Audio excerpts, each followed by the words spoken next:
नमस्कार. नवा काळ ते नवा काळ. स्थळ ठाणे. काळ सध्याचाच.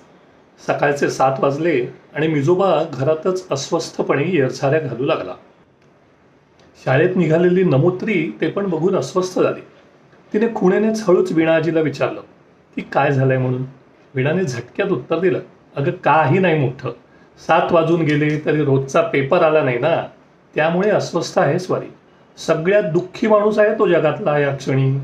तेवढ्यात पेपर आला आणि सगळ्यांचा जीव भांड्यात पडला.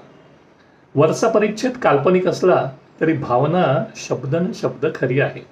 सकाळचे 7 वाजून गेले आणि तरी सकाळचं वर्तमानपत्र आलेलं नसेल तर जगातील सगळ्यात दुःखी माणूस असतो मी. घरचे संस्कार, वातावरण, काय म्हणाल ते. सकाळी उठल्यावर चहा झाला आणि प्रातर्विधी उरकले. पहिला हातात पेपर. पूर्वी टॉयलेटमध्ये पेपर घेऊन जायचे काही, आता मोबाईल. उगाच वर्तमानपत्र वगैरे म्हणत नाहीये मी. लहानपणी तर 4 प्रतिस्पर्धी असायचे त्या एका पेपरसाठी. आजोबा ते मी. जसा नव्या पुस्तकांचा एक कोरा गंध येतो तसाच अगदी ताज्या कोऱ्या पेपरला. व्हर्जिन पेपर वाचण्यातली मजा काही औरच. याच कारणासाठी एकाच घरात एकच पेपर 2 कॉपी घेणारे महाभागही माहिती आहेत मला. चुरगळलेला, पानं सुट्टी केलेला असा पेपर अजिबात आवडत नाही मला वाचायला. कोरा करकरीत पेपर वाचायला खूपच मजा येते. प्रत्येकाची आवड वेगळी, शैली वेगळी. कोणी थेट क्रीडा पानावर उडी मारतात तर कोणी फक्त मथळे वाचून ठेवतात. कोणी अथ ते इति संपूर्ण पेपर वाचून काढतात. माझं मावस आजोबा असं वाचायचे. अगदी पहिल्या पानावरच्या जाहिरातीपासून ते संपादक अमुक तमुक इथपर्यंत. पूर्वी फक्त ब्लॅक अँड व्हाईट पेपर असे आणि जेमतेम 8 ते 12 पानांचा. आता रंगीत आणि अगणित पुरवण्या. बाकी मुंबईत सध्या तरी महाराष्ट्र टाइम्स आणि लोकसत्ता हे 2 पेपर आघाडीवर असावेत. गेली अनेक वर्ष. पण मराठी पेपरांची परंपरा मात्र खूप जुनी आणि अभिमानास्पद आहे. अगदी लोकमान्य टिळक सुद्धा केसरीचे संपादकच होते की. त्यामुळे नंतर केसरी, मराठा, लोकसत्ता, मटा, नवशक्ती, नवा काळ आणि सकाळ. पुण्याला सकाळचे निष्ठावान वाचक अजूनही आहेत. तसे नागपूर आणि पुण्याला थोडेफार तरुण भारतचेही. नवाकाळचे संस्थापक संपादक नाटककार कृष्णाजी प्रभाकर खाडीलकर. 101 वर्ष झाली नवाकाळ सुरू होऊन. एक जमान्यात निळूभाऊ खाडीलकर संपादक असताना अग्रलेखांचा बादशाह म्हणून नवाकाळ प्रसिद्ध होता. मग महानगर आणि संध्याकाळ असेही संध्याकाळचे पेपर प्रसिद्ध होत असत. विशेषतः शब्दकोडी सोडवण्यासाठी ते लोकप्रिय होते. लहानपणी आमच्याकडे लोकसत्ता येत असे आणि शेजाऱ्यांकडे महाराष्ट्र टाइम्स.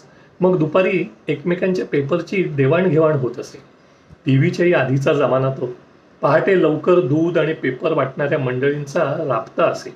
मुंबईत, त्यातही परळमध्ये राहत असल्यामुळे सकाळी लवकर पेपर मिळण्याची आणि वाचण्याची सवय म्हणूनच लागली असावी. मे महिन्याच्या सुट्टीत चिपळूणला गेलं की त्यामुळे दुपारी 3 वाजता पेपर येतो या गोष्टीचा विस्मय वाटायचा. तेही सकाळच्या पहिल्या 6च्या एसटीने निघायचं म्हणून. अगदी लहानपणी आजोबा केसरी घेत असत असं ऐकून आहे. लोकसत्तामधला विद्याधर गोखले लिहित असलेला रविवारचा अग्रलेख त्यांच्या रसिकत्वाची प्रचिती देत असे. माधव गडकरी, गोविंद तळवलकर यांनीही आपला ठसा उमटवला. अर्थात बिनशर्त माफी मागून संपादकीय मागे घेतल्याचा विक्रमही एका संपादकाच्या नावावर आहे. नसो. आता मात्र गेली अनेक वर्ष रोज महाराष्ट्र टाइम्स आणि टाइम्स ऑफ इंडिया आणि शनिवार रविवार लोकसत्ता सुद्धा हे कॉम्बिनेशन आवडलेलं आहे. पूर्वी खास काही घटना घडली की पेपरची विशेष आवृत्ती काढत असत.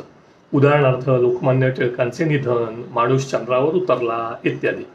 आता हातातल्या मोबाईलवर पुढच्या क्षणी बातमी झळकते. नवा काळ मागे पडून नवा काळ आलाय आता. लॉकडाऊनच्या काळात अनेकांनी पेपर बंद केला, पण तेवढ्याच उत्साहाने पुन्हा सुरूही केला. म्हणूनच बहुधा यूट्यूब आणि इतर डिजिटल मीडियाच्या जमान्यातही अखेर पेपर तो पेपरच. चला पळतो. अमेयच्या आधी मला आजचा नवा कोरा ताजा पेपर वाचायचा आहे. मिजो, असाच एक पेपर दिवस 2024. आजचा बोनस. तुमच्या घरी अजूनही मराठी पेपर येतो ना? तुम्ही रोज कुठले पेपर आणि कसे कधी वाचता हे अवश्य कळवा. नोंद. बुद्धिबळ ऑलिम्पियाडमध्ये भारत जिंकला आणि त्यामुळे खाडीलकर भगिनी आठवल्या आणि त्यावरून हा लघुलेख. टीप.